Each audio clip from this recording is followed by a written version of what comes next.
Oh. Ben, how do you know which sport is good for you? It depends.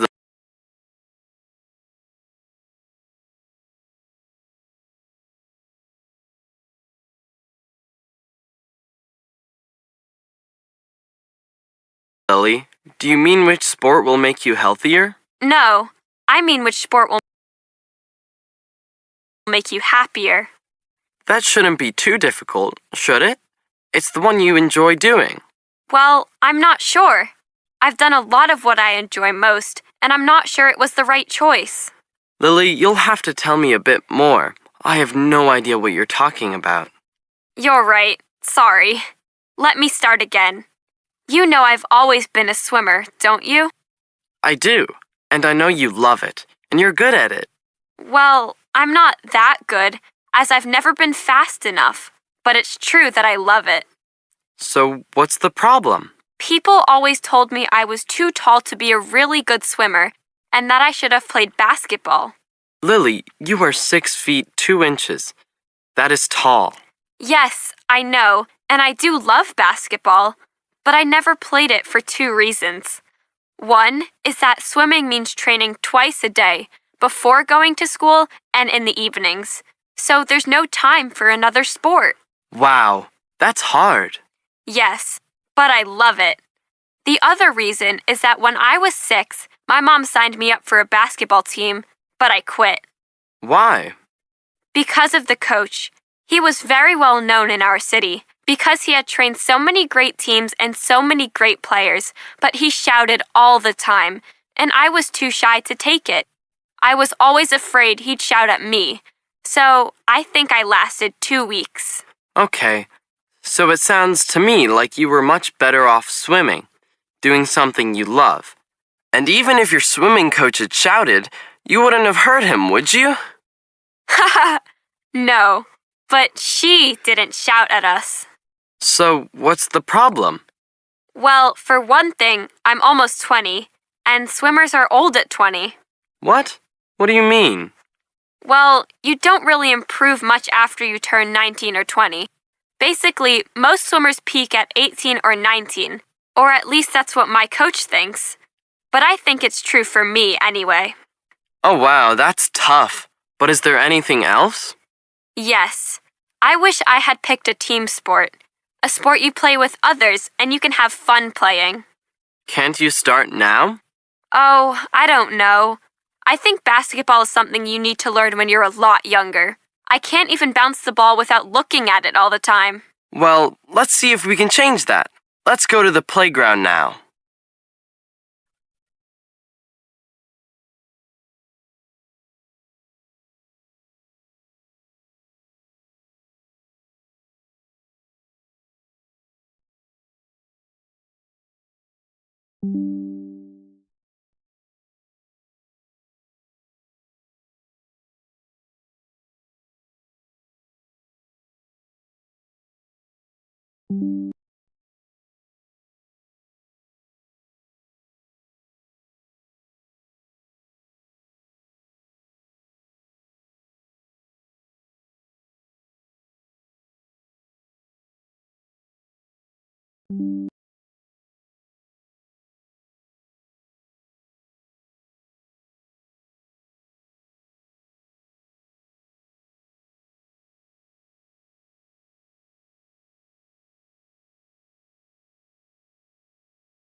Defining relative clauses. Defining relative clauses give essential information about a person, thing, or place. They say exactly which person, thing, or place we are talking about. Look at the box that's on the table. The relative clause tells us exactly which box. He's the scientist who was on TV yesterday. The relative clause tells us exactly which scientist. Form. To make a relative clause, we add a relative pronoun after a noun. The choice of relative pronoun depends on the type of noun. For a relative clause about a person, use who. That's the woman who we saw yesterday. For a relative clause about a thing, use that. Did you get the message that I sent you? For a relative clause about a place, use where. This is the place where they made the first battery. The relative pronouns who and that can be the subject or the object of a relative clause. If it is the subject, we don't need another subject. We don't say, This is an invention that it could change the world. we say, This is an invention that could change the world. if it is the object, we don't need another object. We don't say, Did I tell you about the movie that I saw it last week? we do say, Did I tell you about the movie that I saw last week?